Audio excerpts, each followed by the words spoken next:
നമ്മളെ കുഞ്ഞു ഗ്രാമത്തിലെ കുഞ്ഞു വീട് വിട്ടിറങ്ങി എല്ലാവരോടും എന്താ പറയുക യാത്ര പറഞ്ഞിറങ്ങി. ഇതായിരുന്നു നമ്മളെ വീട് കേട്ടോ. കണ്ടോ, ഈ വീട്ടിൽ നമ്മൾ താമസിച്ചിരുന്നത്. നല്ല അടിപൊളി സർവീസായിരുന്നു. ഭയങ്കര എന്താ പറയുക, ഭയങ്കര സ്നേഹമായിരുന്നു. എപ്പോഴും ഭക്ഷണം തരിക, എപ്പോഴും ഫുഡ് തരിക, എപ്പോഴും എന്താ പറയുക ചായ തരിക, വെള്ളം തരിക, ചൂടുവെള്ളം തരിക, അങ്ങനെ എല്ലാ സംഗതികളും ഉണ്ടായിരുന്നു. പിന്നെ ഫ്രൂട്ട്സ്, പഴം, അങ്ങനെയുള്ള കാര്യങ്ങളൊക്കെ തന്ന്. നമ്മളിനി പോണത് മണാലിയിലേക്കാണ്. മണാലി റോഡ് ക്ലോസ് ആണെങ്കിൽ നമ്മൾ വീണ്ടും 700ഓളം കിലോമീറ്റർ നമ്മൾ വീണ്ടും തിരിച്ച് വന്ന വഴിയെ ജമ്മുവിലേക്ക് പോകും. അതൊരു ഭയങ്കര പ്രയാസമുള്ള കാര്യമാണ്. പക്ഷേ യാത്രയുടെ കേസിൽ ഇതൊക്കെ എന്താണ് യൂഷ്വലാണ്, നമ്മൾ അനുഭവിക്കുക തന്നെ വേണം. ഇതായിരുന്നു നമ്മളെ ഗ്രാമം.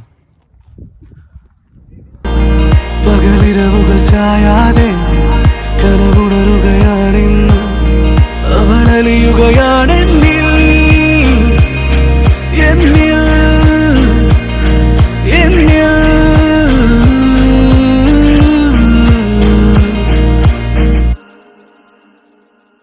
ഉയിരായി ഉയിരായി നീ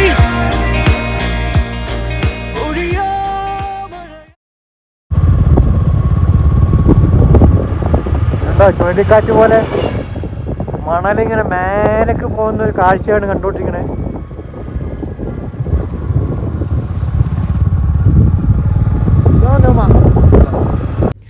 അപ്പോൾ ഹാലിൽ നിന്ന് നമ്മൾ ഏകദേശം 74 കിലോമീറ്റർ ഓടിയതിന് ശേഷം ഇപ്പോൾ നിയോമ എന്ന് പറഞ്ഞ സ്ഥലത്തെത്തിയിട്ടുണ്ട്. അപ്പോൾ നമ്മൾ ഇന്നലെ വന്ന വഴിയുടെ ഏകദേശം പകുതി പോയിട്ടാണ് നമ്മൾ ലെഫ്റ്റിലേക്ക് തിരിഞ്ഞിട്ടാണ് നിയോമയിലേക്ക് വന്നത്. നമ്മൾ നിയോമയിലേക്ക് വന്നിട്ടില്ലായിരുന്നു.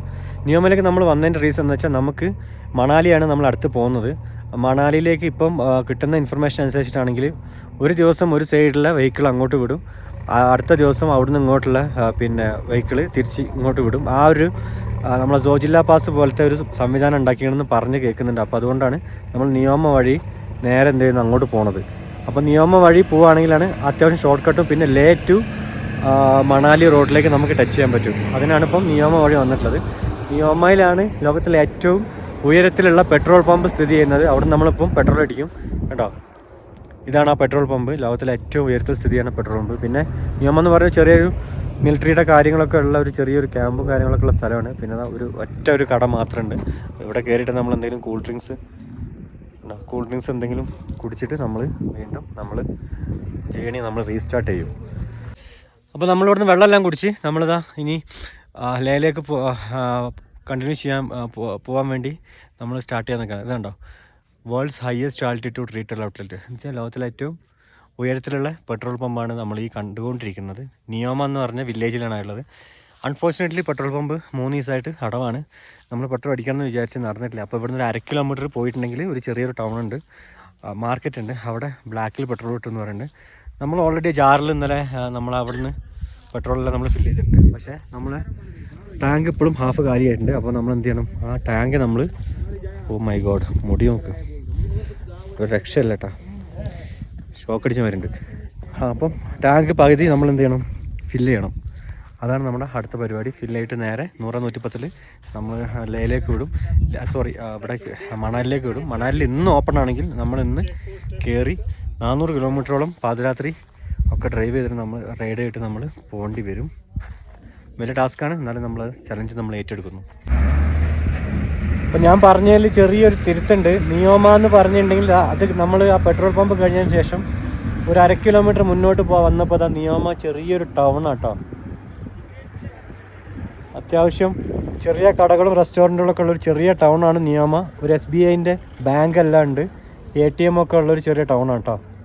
നമുക്കിനിയിപ്പോൾ ഇവിടുന്ന് പെട്രോള് ബ്ലാക്കിൽ തപ്പി ഒപ്പിക്കണം. അതാണ് നമ്മുടെ അടുത്ത പരിപാടി. അപ്പോൾ നമ്മളെ രാജാവ് പൈസ എടുക്കാൻ വേണ്ടി ATM പോയിട്ടുണ്ട്. വേണ്ട, ബാക്കിൽ അമ്മച്ചി പെട്രോൾ ഇവിടെ വൻ ബിസിനസ്സാണ് കേട്ടോ. അത് കണ്ട, ബ്ലാക്കിൽ പെട്രോള്. നമുക്ക് ചോദിച്ചു നോക്കാം എത്ര റേറ്റ് എന്നുള്ളത് അമ്മച്ചിനോട്. ये फुल है अभी उधर ओ मनाली ये फुल है, ये उधर है ना. हाँ हानले से फुल करने के लिए एड़ा 5 ലിറ്ററിന് 750 രൂപ. 5 लीटर 750. हाँ 5 घंटा ये फिल करना है. हाँ वो पूरा फिल करो. അപ്പോൾ ഇതൊരു അഡീഷണൽ വീഡിയോ ആണ്. സംഭവം എന്താണെന്ന് വെച്ചിട്ടുണ്ടെങ്കിൽ, നമ്മളിപ്പം ലാസ്റ്റ് നമ്മൾ കണ്ട വീഡിയോ എന്ന് പറഞ്ഞിട്ടുണ്ടെങ്കിൽ നിയോമ എന്ന് പറഞ്ഞ സ്ഥലത്തുള്ള ഒരു വീഡിയോ ആയിരുന്നു. അപ്പം നിയോമയിൽ നമ്മൾ പെട്രോൾ ബ്ലാക്കിന് അവിടെയൊക്കെ ഹാൻലെ മുതലും അല്ലെങ്കിൽ നിയോമ അങ്ങനെയുള്ള ജമ്മു കാശ്മീരിൻ്റെ ഉള്ളോട്ടുള്ള പല ഗ്രാമങ്ങളിലും പെട്രോൾ പമ്പ് ഒന്നുമില്ല. അപ്പം നമ്മൾ നിയോമയിലാണ് ലോകത്തിലെ തന്നെ ഏറ്റവും ഉയരത്തിലുള്ള പെട്രോൾ പമ്പ് നമ്മൾ കണ്ടത്. അത് ക്ലോസ് ആയിരുന്നു. അതിൻ്റെ റീസണൊന്നും നമുക്ക് എന്താണെന്ന് അറിയില്ല. അപ്പം സംഗതി എന്താണെന്ന് വെച്ചിട്ടുണ്ടെങ്കിൽ, നിയോമയിലാണെങ്കിലും ഹാൻലയിലൊക്കെ ആണെന്നുണ്ടെങ്കിലും ഏകദേശം 1 ലിറ്റർ പെട്രോളിന് അവർ വിൽക്കുമ്പം 150 രൂപയ്ക്കാണ് നമുക്ക് തന്നിരുന്നത്. അപ്പോൾ ലാസ്റ്റ് നമ്മൾ ഈ കണ്ട വീഡിയോയിൽ എനിക്കത് പറയാൻ കഴിയില്ല. കാരണം എന്താണെന്ന് വെച്ചിട്ടുണ്ടെങ്കിൽ, അത് ബാറ്ററി ലോ ആയിരുന്നു ഫോണിൻ്റെ. അപ്പോൾ അതുകൊണ്ട് വീഡിയോ കറക്റ്റായിട്ട് എടുക്കാൻ പറ്റിയിട്ടില്ല. പ്രത്യേകിച്ച് നമ്മുടെ റൂട്ടിലെ നമ്മുടെ യാത്രയിലെ ഏകദേശം ഒരു ഇമ്പോർട്ടൻ്റ് റൂട്ടായിരുന്നു ഇത്. ലേന്ന് മണാലിയിലേക്കുള്ള ആ ഒരു വഴി എന്ന് പറഞ്ഞിട്ടുണ്ടെങ്കിൽ ശരിക്കും നമ്മുടെ ഒരു വീഡിയോയിലെ ഏറ്റവും ഇമ്പോർട്ടൻ്റ് ആയിട്ടുള്ള റൂട്ടായിരുന്നു. ബട്ട് അൺഫോർച്ചുനേറ്റ്ലി നമുക്കത് എടുക്കാൻ പറ്റിയില്ല. അപ്പോൾ അതിൻ്റെ കുറച്ച് അപ്ഡേഷനായിട്ടാണ് ഞാൻ ഈ വീഡിയോ ചെയ്യണത്. അപ്പോൾ ഹാൻലേന്ന് നിയോമ വഴി മണാലിയിലേക്ക് പോകുമ്പോൾ നമ്മൾ ഒരു ഹൈവേ ടച്ച് ചെയ്യുന്നുണ്ട്. അത് ലേ ടു മണാലി ഹൈവേ ആണ്. അപ്പോൾ നമ്മൾ ഈ ഒരു ഏകദേശം ഒരു ഹാൻലേയിൽ നിന്ന് ഒരു 45 കിലോമീറ്ററോളം നിയോമയിൽ നിന്ന് നമ്മളൊരു 45 കിലോമീറ്ററോളം പോയിട്ടാണ് ഈ ഹൈവേയിലേക്ക് നമ്മൾ കയറുന്നത്. അപ്പോൾ ആ പോകുന്ന 45 കിലോമീറ്ററിൽ അത്യാവശ്യം ഓഫ് റോഡ് കാര്യങ്ങളുണ്ട്. റോഡ് അത്ര മോശമാണെന്ന് വെച്ചാൽ ഏകദേശം ഒരു 10 കിലോമീറ്ററോളം അത്യാവശ്യം നല്ല മോശമാണ്. നല്ല ചരല് പിന്നെ അതേപോലെ കല്ല് ഒക്കെ ഉള്ള സംഭവങ്ങളാണ്. പിന്നെ വരുന്നത് നല്ല പൊടിക്കാറ്റ്, അതേപോലെ പിന്നെ ഭയങ്കരമായിട്ടുള്ള എന്താ പറയുക ഒരു വിജനമായ വഴിയാണ്. പിന്നെ നമുക്ക് തിന്നാനും കുടിക്കാനൊന്നും കിട്ടില്ല. അങ്ങനത്തെ ഒക്കെ ഒരു ഏരിയയാണ്. അപ്പോൾ നമ്മൾ വിചാരിക്കും 40-45 കിലോമീറ്റർ അല്ലേ നമുക്ക് പെട്ടെന്ന് കവർ ചെയ്യാൻ പറ്റും. പക്ഷേ അങ്ങനെ കവർ ചെയ്യാനും പറ്റണില്ല. പല സ്ഥലത്തും റോഡുകൾ പ്രശ്നം വരുന്നുണ്ട്. പക്ഷേ ഇതിപ്പോൾ മെയിൻ സംഭവം എന്താണെന്ന് വെച്ചാൽ, നമ്മൾ ഈ ലേന്ന് മണാലിയിലേക്കുള്ള ഹൈവേയിലേക്ക് നമ്മൾ കടക്കുമ്പോൾ ഏകദേശം ഒരു 10-35 കിലോമീറ്ററോളം നമ്മൾ നല്ല അടിപൊളി റോഡിലൂടെയാണ് പോവുക. അപ്പോൾ നമ്മൾ വിചാരിക്കും ഇതിപ്പം മണാലി എത്തുന്ന വരെ നമുക്ക് നല്ല സൂപ്പർ റോഡായിരിക്കും എന്നുള്ള പ്രതീക്ഷയിലാണ് നമ്മൾ പോവുക. നല്ല ഹൈവേ ആണ്. പക്ഷേ നമുക്ക് ഒരു 2 മലകൾ കയറി ഇറങ്ങാനുണ്ട്. ആ 2 മലകളെന്ന് പറഞ്ഞാൽ 2 മലകളും പിന്നെ വളരെ മോശപ്പെട്ട റോഡാണ് അതിലൂടെ ഉള്ളത്. ചുരം തന്നെയാണ്, നന്നായിട്ട് ഓഫ് റോഡാണ്. അതിൽ ഫസ്റ്റ് വരുന്നത് നമുക്കൊരു മഞ്ഞിൻ്റെ പാട്ടാണ്. ആ മഞ്ഞിൻ്റെ പാട്ട് എന്ന് വെച്ചിട്ടുണ്ടെങ്കിൽ ആ മഞ്ഞിൻ്റെ ഇടയിലൂടെ, കാരണം ഈ പാലങ്ങളൊക്കെ ഒലിച്ചു പോവുകയാണ്, അതേപോലെ റോഡുകളൊക്കെ ഒലിച്ചു പോവുകയാണ് മണ്ണിടിച്ചിൽ കാര്യങ്ങളൊക്കെ ഉണ്ടായിട്ട്. അപ്പോൾ ഈ മണ്ണിടിച്ചിലും ഈ കുന്നിടിച്ചിലും അതേപോലെ ഈ പിന്നെ എന്താ പറയുക മഞ്ഞ് വീഴ്ചയും ഇങ്ങനെ ഒരുപാട് പ്രശ്നങ്ങളുള്ള റോഡാണ് ലേ ടു മണാലി റോഡ് എന്ന് പറഞ്ഞത്. അത് ഒന്നാമതൊരു ഓഫ് റോഡാണ്. അപ്പോൾ ഈ ഒരു സമയത്ത് ഒരിക്കലും നമ്മൾ 2 വീലർ കൊണ്ട് പോകാൻ വേണ്ടി പിന്നെ ഞാൻ എന്താണ് റെക്കമെൻഡ് ചെയ്യില്ല. അതിൻ്റെ റീസൺ എന്താണെന്ന് വെച്ചാൽ, ഞങ്ങൾ ആ സമയത്ത് പോകുമ്പോൾ ഞങ്ങൾ മാത്രമേ ഉണ്ടായിരുന്നുള്ളൂ 2 വീലറായിട്ട് ആ ഒരു റോഡിലൂടെ. കാരണം വേറെ ആരും അതിലൂടെ വന്നിട്ടില്ല. പിന്നെ നമ്മൾ മണാലിയിൽ എത്തുന്നതിന് മുമ്പ് ഒരു ടീമിനെ പരിചയപ്പെട്ടിരുന്നു കോഴിക്കോടുള്ള. അപ്പോൾ അവർ പോലും വണ്ടി പിന്നെ നമ്മുടെ കണ്ടെയ്നറിൽ എന്താ ഒരു കാലടിച്ച് പോണ ലോറിയിലോ കണ്ടെയ്നറിലോ എന്താ കയറ്റിയിട്ടാണ് ബൈക്ക് കൊണ്ടുപോയിട്ടുള്ളത്. അപ്പം റോഡ് പണി നടന്നുകൊണ്ടിരിക്കുകയാണ്. പക്ഷേ ആ ഒരു സംഭവം ആ ഒരു ഏരിയയിൽ എന്ന് വെച്ചാൽ എപ്പോഴും റോഡ് പണി തന്നെയായിരിക്കും. കാരണം എപ്പോഴും മണ്ണിടിച്ചിലും ഇതെല്ലാം ആണ്. വെള്ളച്ചാട്ടമൊക്കെ റോഡിലൂടെയാണ് പോണത്. അങ്ങനെയൊക്കെയുള്ളൊരു അവസ്ഥയാണ്. പിന്നെ അതേപോലെ തന്നെ ഹെയർ പിന്ന് വളവുകളിൽ വരുന്നത് ചളിയും പിന്നെ ഉരുണ്ട കല്ലുകളും പിന്നെ മഞ്ഞും എല്ലാം കൂടിയായിട്ട്. ഹെയർ പിന്ന് വളവ് എന്ന് പറയുന്നത് നമുക്ക് ശരിക്കും ഗിയർ ഡൗൺ ചെയ്ത് സെക്കൻഡിലോ ഫസ്റ്റിലോ ഒക്കെ ഗിയർ ഡൗൺ ചെയ്ത് ഇറക്കേണ്ട, ഇനി കയറാണെങ്കിൽ അങ്ങനെ കയറ്റേണ്ട സംഭവങ്ങളാണ്. പക്ഷെ അവിടെയൊക്കെ നമുക്ക് കാലുകുത്താൻ പോലും പറ്റാത്ത അവസ്ഥയാണ്. അപ്പോൾ അത്രയും മോശപ്പെട്ട റോഡായിരുന്നു. അന്ന് വീഡിയോ എടുക്കാൻ നമുക്ക് പറ്റിയിട്ടില്ല. കാരണം മൊബൈൽ ബാറ്ററി ഇല്ലാത്തതുകൊണ്ടുള്ള പ്രയാസം കൊണ്ട് അതൊന്നും എടുക്കാൻ പറ്റിയിട്ടില്ല. അപ്പം അത്രയും അപകടം നിറഞ്ഞ ഒരു വഴിയായിരുന്നു. പിന്നെ സാധാരണ നമ്മളൊരു കുന്നെല്ലാം ഇറങ്ങിക്കഴിഞ്ഞിട്ടുണ്ടെങ്കിൽ നമ്മൾ കാണുന്നത് ഒരു ഗ്രാമമായിരിക്കും, അല്ലെങ്കിൽ ചെറിയൊരു ഗ്രാമമായിരിക്കും. ഇത്രയും യാത്രയും നമുക്ക് കാണാൻ പറ്റിയിട്ടുള്ളത് അങ്ങനെയൊന്നും കാണാൻ പറ്റില്ല. പക്ഷേ അവിടെ ഒരു പുഴയായിരുന്നു. ആ പുഴ നമ്മൾ 4x4 താറ് അതേപോലെ പിന്നെ ഫോർച്യൂണർ ഇങ്ങനെയുള്ള വണ്ടി പോലും ആ പുഴ കിടക്കാൻ വേണ്ടി ഭയങ്കര പ്രയാസപ്പെടുന്നുണ്ടായിരുന്നു. നല്ല വെള്ളം കയറുണ്ടായിരുന്നു, നല്ല ഒഴുക്കുണ്ടായിരുന്നു, പാറകളുണ്ടായിരുന്നു. അപ്പോൾ നമ്മൾ വണ്ടി സൈഡിൽ നിർത്തിയിട്ട് സൈഡിലൂടെ ഒരു ബൈക്ക് സൈഡിൽ നിർത്തിയിട്ട് നമ്മൾ സൈഡിലൂടെ നടന്നിട്ട് വേറെ നമ്മൾ നടന്നാൽ നമുക്ക് അറിയാൻ പറ്റില്ല എത്ര ഉണ്ട് നമുക്ക് കാലിൻ്റെ ആ ഒരു സംഭവം എത്രത്തോളം നമുക്ക് വെള്ളം ഉണ്ടെന്ന് നമുക്ക് അറിയാൻ പറ്റില്ല. അപ്പോൾ അങ്ങനെ നോക്കിയിട്ടാണ് പോയിട്ടുള്ളത്. അപ്പോൾ അത്രയും പ്രയാസം നിറഞ്ഞ വഴികളായിരുന്നു. അതുകൊണ്ട് തന്നെ ഈ സമയത്ത് ആരും പിന്നെ അതുവഴി പോരുതെന്ന് നമുക്ക് പറയാൻ പറ്റുള്ളൂ. കാരണം അത്രയും നമ്മൾ തന്നെ രാത്രി 8 മണി 8:30 ആകുമ്പോഴും നമ്മൾ ആ മലയുടെ മേലെയായിരുന്നു. ഭാഗ്യം കൊണ്ട് കുറച്ച് വെളിച്ചമൊക്കെ ഉണ്ടായിരുന്നു. ആ 8 മണിക്കും വെളിച്ചമുണ്ടായിരുന്നു. അതാണെന്ന് തോന്നുന്നു അവിടുത്തെ ഒരു പ്രത്യേകത. കാരണം ഇരുട്ട് വല്ലാണ്ട് മൂടിയിട്ടില്ല. 8 മണിയാകുമ്പോഴും ഒരു ലൈറ്റൊക്കെ ഉണ്ടായിരുന്നു. പിന്നെ പറയാനുള്ളൊരു കാരണം വേറൊരു സംഭവം എന്താണെന്ന് വെച്ചിട്ടുണ്ടെങ്കിൽ 400 കിലോമീറ്ററാണ് ലേ ടു മണാലി റോഡുള്ളത്. അതിൽ 200 കിലോമീറ്റർ നമ്മൾ പാസ് ചെയ്ത് കഴിഞ്ഞിട്ടുണ്ടെങ്കിൽ അവിടെ ഹിമാചൽ പ്രദേശിൻ്റെ, അതായത് നമ്മൾ മണാലി എന്ന് പറഞ്ഞാൽ ഹിമാചലിലാണ്. അപ്പം ഹിമാചൽ പ്രദേശിൻ്റെ ഏകദേശം ബോർഡറിൽ നമ്മളവിടെ പിടിച്ചിടും. പിന്നെ നമ്മൾ സോജില പാസ് പോലെ ഒരു സൈഡിൽ നിന്ന് ഇങ്ങോട്ടും ഒരു സൈഡിൽ നിന്ന് അങ്ങോട്ടുമാണ്. അപ്പം ഒരു ദിവസം അങ്ങോട്ട് പോകുകയെന്നുണ്ടെങ്കിൽ മറ്റേ ദിവസം ഇങ്ങോട്ടായിരിക്കും. അപ്പോൾ നമ്മൾ എന്തായാലും ഒരു ദിവസം ഒരു രാത്രിയെങ്കിലും നമ്മൾ അവിടെ, പിന്നെ അതിൻ്റെ ഇടയ്ക്കൊരു സ്ഥലമുണ്ട്, ആ സ്ഥലത്തിന് പേര് ഞാൻ മറന്നിട്ടുണ്ട്. 200 കിലോമീറ്റർ കഴിഞ്ഞാൽ ഒരു ചെറിയ ബെഡ് സ്പേസും കാര്യങ്ങളൊക്കെ കിട്ടുന്ന, ഫുഡ് കിട്ടുന്ന ഒരു ചെറിയ ഏരിയ ഉണ്ട്. അവിടെ നമ്മൾ താമസിക്കേണ്ടി വരും ഒരു രാത്രി. അത്യാവശ്യം നല്ല തണുപ്പാണ്. അപ്പോൾ തണുപ്പിനെ മാറ്റാനുള്ള ചില പൊടിക്കൈകൾ കാര്യങ്ങൾ എല്ലാം അവിടെ ഉണ്ട്. എന്ന് വെച്ചാൽ അല്പസ്വല്പം സേവിക്കാൻ പറ്റിയ ഒരു സാഹചര്യമൊക്കെ അവിടെ ഒരുക്കി തരുന്നുണ്ട്. അപ്പോൾ അങ്ങനെയുള്ള സാധനങ്ങളൊക്കെ ഉണ്ട്, ഫുഡും കാര്യങ്ങളൊക്കെ ഉണ്ട്. പിന്നെ എന്താ പറയുക, സൗകര്യം ഉണ്ടെന്നാണ് ഞാൻ പറഞ്ഞു തരുന്നത്. അപ്പം പിന്നെ അത് കഴിഞ്ഞിട്ടും പിന്നെ ഒരു 200 കിലോമീറ്റർ പോയി കഴിഞ്ഞിട്ട് മാത്രമേ നമ്മൾ മണാലി എത്തുള്ളൂ. അതിൻ്റെ ആ റോഡും ഏകദേശം 100 കിലോമീറ്ററോളം ഓഫ് റോഡ് തന്നെയാണ്. ഈ പറഞ്ഞ പോലെ വളരെ പ്രയാസപ്പെട്ട റോഡാണ്, വളരെ ബുദ്ധിമുട്ടുള്ള റോഡാണ്. പിന്നെ അത് കഴിഞ്ഞിട്ട് മാത്രം നമുക്ക് നല്ല റോഡ് കിട്ടുള്ളൂ. ഹിമാചലിൽ കയറിക്കഴിഞ്ഞ് പിന്നെ കുറച്ചങ്ങ് പോയാൽ മാത്രം. അപ്പം ചുരുക്കം പറഞ്ഞിട്ടുണ്ടെങ്കിൽ ഇപ്പം നമ്മുടെ ഇപ്പോൾ ഇത്രയും ദിവസത്തെ ട്രാവലിങ്ങിൽ ഏറ്റവും ബുദ്ധിമുട്ട് നിറഞ്ഞിട്ടുള്ള റോഡ്, മറക്കാൻ പറ്റാത്തൊരു യാത്ര എന്ന് പറഞ്ഞിട്ടുണ്ടെങ്കിൽ നമ്മുടെ ലേ ടു മണാലി ആ യാത്ര തന്നെയാണ്. അതെങ്ങനെയോ ഭാഗ്യം കൊണ്ട് എത്തിച്ചേർന്നു എന്നൊക്കെ പറയാൻ പറ്റുന്ന അത്രയും പ്രയാസം നിറഞ്ഞ റോഡായിരുന്നു.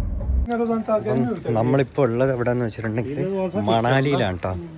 ഈ മണാലിയിൽ ഇതാ കണ്ടോ, ബാക്കിലൂടെ ഒരു മനുഷ്യൻ പോകണമൊക്കെ പുല്ലൊക്കെ തലയിലേറ്റിയിട്ട് കംപ്ലീറ്റ് ഒരു ഹൈ റേഞ്ച് ഏരിയ ആണ് കണ്ടോ. ഇതിങ്ങനെ നമ്മൾ റൂമിലേക്ക് പോകണമെന്നുണ്ടെങ്കിൽ നടന്ന് ഉയരത്തിലേക്ക് നടന്നു പോകണം. ഇറങ്ങണമായതുകൊണ്ട് ഒരു പ്രശ്നമൊന്നും തോന്നുന്നില്ല. പക്ഷേ കയറ്റം ഭയങ്കര കയറ്റമായിരുന്നു. റൂം എടുക്കുമ്പം ഓൺലൈനിൽ ബുക്ക് ചെയ്യുമ്പോൾ മനസ്സിലായിട്ടില്ല ഇത്രയും ഒരു എന്താ പറയുക ഒരു ഏരിയയിലാണെന്നുള്ളത്. കണ്ടോ, പക്ക ഗ്രാമമല്ല, ഒരു ഔട്ടർ ഏരിയ ആണ്. കണ്ടോ, ദൂരെ മണാലി മറ്റേ ഇത് കാണാം, സിറ്റി. റൂമിൽ നിന്ന് നല്ല വ്യൂ ആണ്, അത് കാണിച്ചു തരാം. ഇപ്പോൾ സംഭവം എന്താണെന്ന് വെച്ചിട്ടുണ്ടെങ്കിൽ എങ്ങനെയാണ് ഇപ്പോൾ വന്നതെന്ന് വെച്ചിട്ടുണ്ടെങ്കിൽ നമ്മൾ ലാസ്റ്റ് ഹാൻലെ എന്നും പറഞ്ഞ ഗ്രാമത്തിൽ നിന്നാണ് നമ്മൾ, ഹാൻലെ കാശ്മീരിലാണ്, അതായത് ലഡാക്കാണ്. അപ്പോൾ ഹാൻലെ എന്ന് പറഞ്ഞ ഗ്രാമത്തിൽ നിന്നാണ് നമ്മൾ എന്ത് ചെയ്തത് മണാലിയിലേക്ക് വന്നത്. മണാലിയിലേക്ക് വരുമ്പോൾ പ്രശ്നം എന്ന് വെച്ചാൽ 400 കിലോമീറ്ററോളം ഉണ്ട്. അപ്പോൾ 400 കിലോമീറ്ററിൽ ഏകദേശം 200 കിലോമീറ്റർ കഴിഞ്ഞിട്ട് ഒരു സർച്ചു എന്ന് പറഞ്ഞൊരു സ്ഥലമുണ്ട്. അവിടെ നമ്മൾ സ്റ്റേ ചെയ്യണം. അങ്ങനെ വൈകുന്നേരമാണ്, രാത്രി ഞങ്ങൾ അവിടെ എത്തിയത്. അവിടെ ഞങ്ങൾ സ്റ്റേ ചെയ്തിട്ട് അവിടെ ആണെങ്കിൽ റേഞ്ചും ഇല്ല, ഒന്നുമില്ല. പിന്നെ അത് മാത്രമല്ല, ഈ ലാസ്റ്റ് നിന്ന് പിന്നെ ചുഷുൽ എന്ന് പറഞ്ഞ വില്ലേജിലും അതേപോലെ ഹാൻലെ എന്ന് പറഞ്ഞ വില്ലേജിലും ഒക്കെ ആയിട്ട് നമ്മൾ 2-3 ദിവസം നമ്മൾ നിന്നിട്ട് നമുക്ക് ഹോട്ട് വാട്ടറോ അങ്ങനെ ഒരു ഫെസിലിറ്റിയും കിട്ടിയിട്ടില്ലായിരുന്നു. അതുകൊണ്ട് തന്നെ കുളിച്ചിട്ട് പോലില്ല. 3-4 ദിവസമായിരുന്നു കുളിച്ചിട്ട്. ഇവിടെ വന്നിട്ടാണ് മണലിൽ വന്നിട്ടാണ് കുളിച്ചിട്ടുള്ളത്. അത് ഡ്രസ്സ് അലക്കിയിട്ടില്ലായിരുന്നു. അതുകൊണ്ട് തന്നെ ഇപ്പോൾ നമ്മൾ 2-3 ദിവസത്തിന് നമ്മൾ എന്ത് ചെയ്തിട്ടുണ്ട്, നമ്മളിവിടെ പിന്നെ മണലിൽ റൂം എടുത്തിട്ടുണ്ട്. കാരണം ഡ്രസ്സ് ഇപ്പം 2 ദിവസം മതി എന്ന് വിചാരിച്ചിരുന്നത്. പക്ഷേ ഡ്രസ്സ് നമ്മൾ കരുതിയ പോലെ സംഭവം ഉണങ്ങുന്നില്ല. അപ്പോൾ അതുകൊണ്ട് ഒരു ദിവസം കൂടി നമ്മൾ എടുത്തിട്ടുള്ളതാണ്. പിന്നെ ബാക്കി ലഡാക്കിൽ നിന്ന് മണാലിയിലേക്ക് വന്നതിൻ്റെ കാര്യങ്ങൾ, റൂട്ടുകൾ, കാര്യങ്ങളൊക്കെ പറയാം. ഇപ്പോൾ ഞാനിപ്പോൾ പുറത്തിറങ്ങാൻ എന്താണെന്ന് വെച്ചാൽ ഭക്ഷണം വാങ്ങാൻ വേണ്ടിയിട്ടാണ്. ഫുഡ് നമുക്ക് അവൈലബിൾ ആണ്, പക്ഷേ സമയം എടുക്കും അവരുണ്ടാക്കി തരാം. അപ്പോൾ ഒന്ന് പുറത്ത് ജസ്റ്റ് ഒന്ന് ഇറങ്ങിയിട്ട്, ഇപ്പോൾ 2 ദിവസമായിട്ട് ഇപ്പോഴാണ് മണാലിൽ പുറത്തേക്ക് ഇറങ്ങുന്നത്. അപ്പം പുറത്തൊന്ന് ഇറങ്ങിയിട്ട് ഫുഡ് വാങ്ങിയിട്ട് വേണം ഇങ്ങോട്ട് വരാൻ വേണ്ടിയിട്ട്. അപ്പം അതിനുള്ള പരിപാടിയാണ്. കണ്ടോ, നല്ലൊരു ഹൈ റേഞ്ച്, നല്ല കുന്നിൻ്റെ മേലുള്ളൊരു ഏരിയയാണ് സംഭവം. ഇവിടേക്ക് വരണമെന്നുണ്ടെങ്കിൽ നമ്മളെ ധർമ്മശാലയിൽ അന്ന് പോയ പോലെയാണ്. ബൈക്ക് ഫസ്റ്റ് ഗിയറിലിട്ടാൽ പോലും ഭയങ്കര ഡിഫിക്കൽട്ടാണ് ഇങ്ങോട്ട് വരാൻ വേണ്ടിയിട്ട്, വളവും തിരിവും എല്ലാം കൂടിയായിട്ട്. അപ്പോൾ എന്തായാലും ഫുഡ് എന്താ ഉള്ളതെന്ന് പോയി നോക്കട്ടെ, എന്നിട്ട് നമുക്ക് ബാക്കി കാര്യങ്ങൾ സംസാരിക്കാം. ഇപ്പോൾ ഫുഡ് വാങ്ങാൻ വേണ്ടി ഇതാ പോയിക്കൊണ്ടിരിക്കുമ്പോൾ നമ്മൾ കാശ്മീരിൽ പോയപ്പോഴും ആപ്പിളിൻ്റെ തോട്ടം കണ്ടിട്ടുണ്ടായിരുന്നു. പക്ഷേ ഒരു ആപ്പിൾ പോലും അവിടെ നമുക്ക് കാണാൻ പറ്റിയിട്ടില്ല. അതുകൊണ്ട് തന്നെ ഞാൻ വീഡിയോസ് എടുത്തിട്ടില്ല. പക്ഷേ ഇവിടെ മണാലിയിൽ വന്നപ്പോൾ കണ്ടോ, ഇത് ആപ്പിളിൻ്റെ തോട്ടമാണ്. ആപ്പിൾ കാ ആണോ? ആ ഓക്കെ. ആ ചോട്ട. അപ്പോൾ ആപ്പിളിൻ്റെ മരമാണിത്, കണ്ടോ. ഇതും അതേപോലെ തന്നെ റോഡിൻ്റെ മറ്റേ സൈഡിലിതാ കണ്ടോ, ഇത് ആപ്പിളിൻ്റെ തോട്ടമാണ്. അപ്പോൾ നമുക്ക് കാശ്മീരിലാണ് നമ്മൾ വിചാരിച്ചിരുന്ന ആപ്പിൾ അത്യാവശ്യം ഉണ്ടാവുന്നില്ല. പക്ഷേ കാശ്മീരിൽ അവർ പറഞ്ഞ ആഗസ്റ്റിലേ ഉണ്ടാവുള്ളൂ എന്ന്. ഇതാ കുഞ്ഞ് ആപ്പിളിൻ്റെ കണ്ട ചെറുത് പച്ച ആപ്പിൾ കണ്ട ആയി വരുന്നേ ഉള്ളൂ ആപ്പിൾ. നല്ല ചെറിയ പച്ച ആപ്പിൾ സംഭവം. രണ്ട് സൈഡിൽ ആപ്പിളിൻ്റെ തോട്ടം. നമ്മൾ നിൽക്കുന്ന അപ്പാർട്ട്മെൻറ്റിൻ്റെ താഴെയും അവർ വെച്ച് പിടിപ്പിച്ചിട്ടുണ്ട് ആപ്പിളൊക്കെ. നല്ല അടിപൊളി സ്ഥലമാണ്. എന്ത് പറഞ്ഞിട്ടുണ്ടെങ്കിലും നല്ല താഴ്വാരങ്ങളും നല്ല അടിപൊളി സ്ഥലമാണ് സംഭവം. നമ്മൾ ഏകദേശം മണാലിൻ്റെ ഒരു സൈഡിലെത്തിയിട്ടുണ്ട്. അപ്പോൾ വണ്ടി ഞാൻ അവിടെ വെച്ച്, കാരണം വണ്ടി അവിടെ വെച്ചിട്ട് ഞാൻ നടക്കുകയാണ്. ഏകദേശം 350 മീറ്റർ കഴിഞ്ഞിട്ടുണ്ടെങ്കിൽ ഒരു മദ്രാസ് കഫേ ഉണ്ട്. ഏകദേശം സൗത്ത് ഇന്ത്യൻ ഭക്ഷണം കിട്ടുമെന്ന് പ്രതീക്ഷിക്കണം. അപ്പോൾ അതുകൊണ്ട് ഞാനവിടെ വണ്ടി വെച്ച്, കാരണം വണ്ടി എടുത്തിട്ടുണ്ടെങ്കിൽ കുടുങ്ങിപ്പോവും. കാരണം അത്രയും ബ്ലോക്കാണ്. കണ്ടോ, അങ്ങൊരു ചുവന്ന ലൈറ്റ് കണ്ടില്ലേ, അതുവരെ നല്ല ബ്ലോക്കാണ്. ഏകദേശം എല്ലാ റോഡും ബ്ലോക്കാണ്. ചെറിയൊരു സിറ്റി എന്ന് പറഞ്ഞിട്ട് കാര്യമില്ല, ഭയങ്കരമായിട്ട് ടൂറിസ്റ്റുകളുണ്ട്. നല്ല എന്താ പറയുക, എപ്പോഴും ബ്ലോക്കാണ്. കണ്ടോ, നല്ല അടിപൊളി പുഴ ഒഴുകുന്നുണ്ടല്ലേ. ആ പുഴയുടെ സൈഡിലൊക്കെ ആൾക്കാർ ക്യാമ്പ് ചെയ്യുന്നത് കാണാം. അവിടെയൊക്കെ ആൾക്കാർ നിൽക്കുന്നുണ്ട്. ആക്ച്വലി അത് ക്യാമ്പ് ചെയ്യുന്നതല്ല, പാവപ്പെട്ടവർ അവിടെ എന്തോ പണിക്കാരൊക്കെ ജീവിക്കണം കേട്ടോ, സോറി. നല്ല മരങ്ങൾ കാര്യങ്ങളൊക്കെ ഉണ്ട്. നല്ല ഒഴുക്കുണ്ട് കേട്ടോ, പുഴക്ക് നല്ല ഒഴുക്കുണ്ട്. ഞാൻ ഫ്രണ്ട് ക്യാം ഓൺ ചെയ്ത് കാണിച്ചു തരാം. കണ്ടോ, നല്ല ഒഴുക്കാണ്. എവിടെയോ എവിടെയോ മഴ പെയ്തിട്ടുണ്ടാവണം.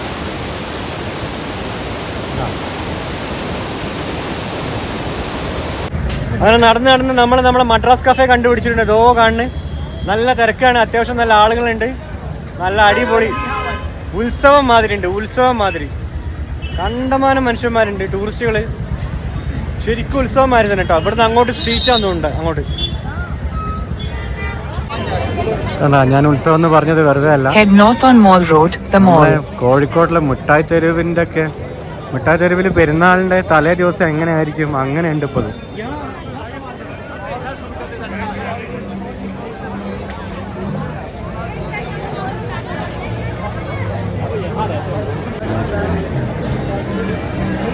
പൊളി വൈബോസ്കി നല്ല അടിപൊളി വൈബാണ്.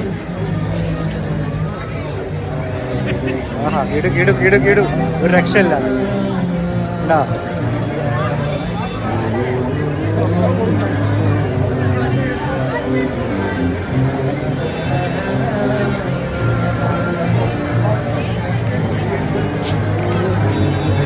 വേറെ ലെവൽ റഷാണ്. അപ്പോൾ എനിക്കാണെങ്കിൽ ഒരു സാധനം വാങ്ങാനുണ്ട്.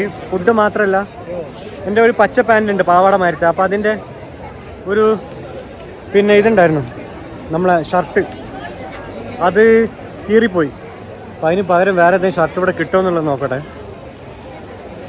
കാരണം ഇവിടെ കുറച്ച് ഷർട്ടിൻ്റെ ഇതിൻ്റെയൊക്കെ കട കാണുന്നുണ്ട്.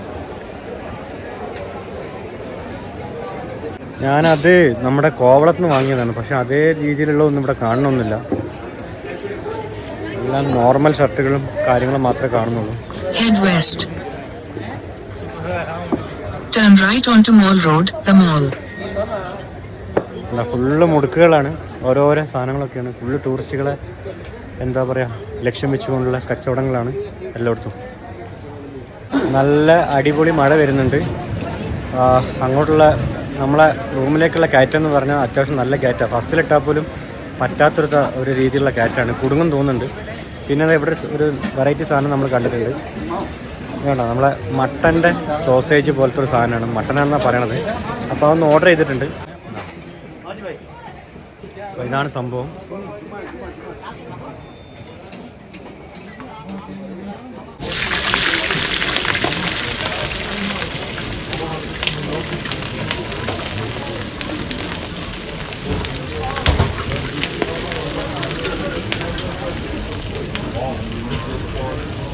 മഴ ചാറാൻ തുടങ്ങി. പെട്ടെന്ന് എസ്കേപ്പ് ആവാണ്. കാരണം നമുക്ക് നമ്മളെ റൂമിലേക്കുള്ള വഴി വൻ ഷോക്കാണ്. അപ്പോൾ ഇതാ മട്ടൺ സോസേജ് വാങ്ങിയിട്ടുണ്ട്. നമ്മളെ ഡ്രസ്സൊന്നും വാങ്ങിയിട്ടില്ല.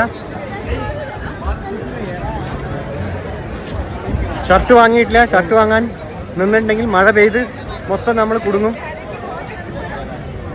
നമ്മൾ കടയിൽ പോയിട്ട് ഹൈദരാബാദി ചിക്കൻ ബിരിയാണിയാണ് വാങ്ങിയത്. കടയിൽ അവിടെ തിരക്കായതുകൊണ്ട് ഒന്നും വീഡിയോ എടുക്കാൻ പറ്റിയിട്ടില്ല. പിന്നെ അതിൻ്റെ പുറമെ നമ്മൾ ചിക്കൻ ഫ്രൈ വാങ്ങുന്നുണ്ട്. ഇവിടുന്ന് കുറച്ച് ചിക്കൻ ഫ്രൈയും കൂടി വാങ്ങിയിട്ടുണ്ട്.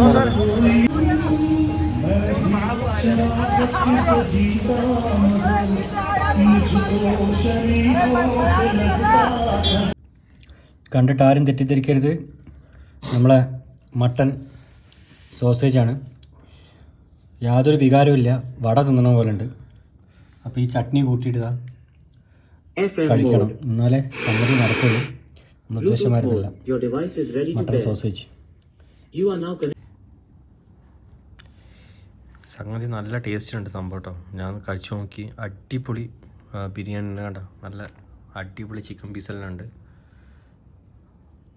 നല്ല ടേസ്റ്റ് ഉണ്ട്, ഒരു രക്ഷയില്ല ടേസ്റ്റാണ്. ഇതാ പിന്നെ ചമ്മന്തി, പിന്നെ എന്താ പറയുക, പുതിന ചമ്മന്തി ഉണ്ട്, ഉള്ളിയും മറ്റേ സംഭവമെല്ലാം മിക്സ് സംഭവം ഉണ്ട്. പക്ഷെ നല്ല ടേസ്റ്റ് ഉണ്ട് സാധനം.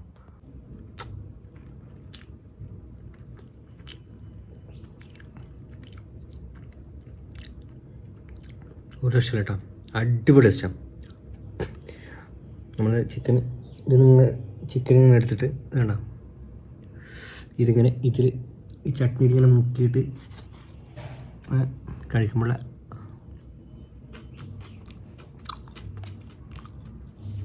വാ,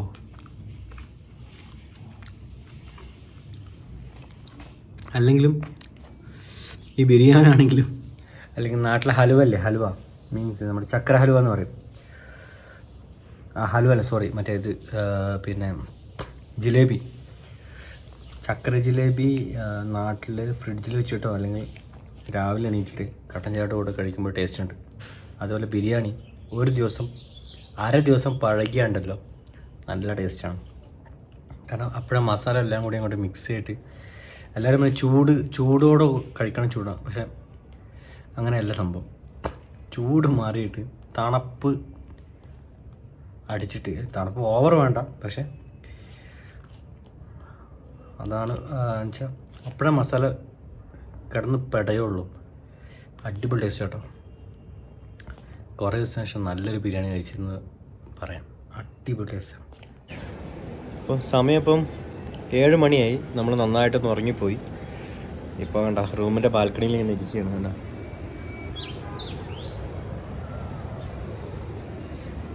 നല്ല അടിപൊളി വ്യൂ ആണ്. നമ്മളെ ചേച്ചി നമ്മളെ ഒരു ബ്രെഡ് ഓംലെറ്റും പിന്നെന്താ ചായയും കൊണ്ട് തന്നിട്ടുണ്ട്.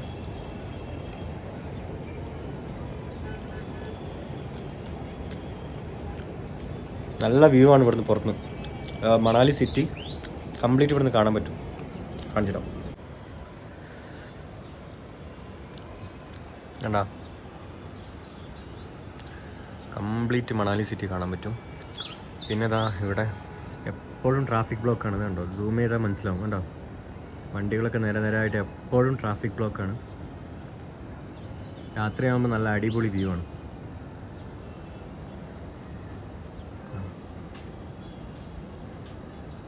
അവിടെയൊക്കെ കടകൾ. ഇന്നലെ ഈ ഭാഗത്താണ് ഇന്നലെ രാത്രി നമ്മൾ പോയത്. ഫുഡും കാര്യങ്ങളൊക്കെ വാങ്ങിച്ചത്. ഇവിടെ നല്ലൊരു അടിപൊളി മാർക്കറ്റ് ഉണ്ട്. ഇന്നലെ ഞാൻ കാണിച്ചിരുന്നല്ലോ. പിന്നെ ഇത് കണ്ടോ, ഇപ്പോഴും ഈ വീടൊക്കെ നോക്കി, ഇപ്പോഴും ഇങ്ങനത്തെ വീടുകളിൽ ആളുകൾ താമസിക്കുന്നുണ്ടല്ലോ. നോക്ക്, അയാളെന്താ വെള്ളം കൊണ്ടുപോകുന്നുണ്ട് അങ്ങോട്ട്. ഇത് തകര സ്റ്റീലും എന്താണ് മറ്റേ സംഭവമല്ലേ, ഷീറ്റ്, പിന്നെ മരങ്ങളും കൊണ്ടുണ്ടാക്കിയ വീടാണത്. അതായി കാണുന്നതൊക്കെ നമ്മുടെ അയൽവാസികളാട്ടോ.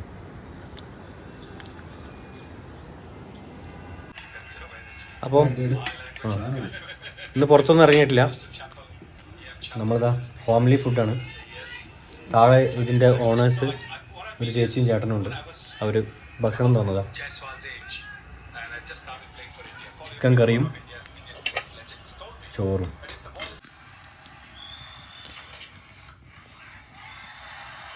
കേട്ടോ. കറി കൊള്ളാം തോന്നുന്നു. ടേസ്റ്റ് അടിപൊളി ടേസ്റ്റാണ്.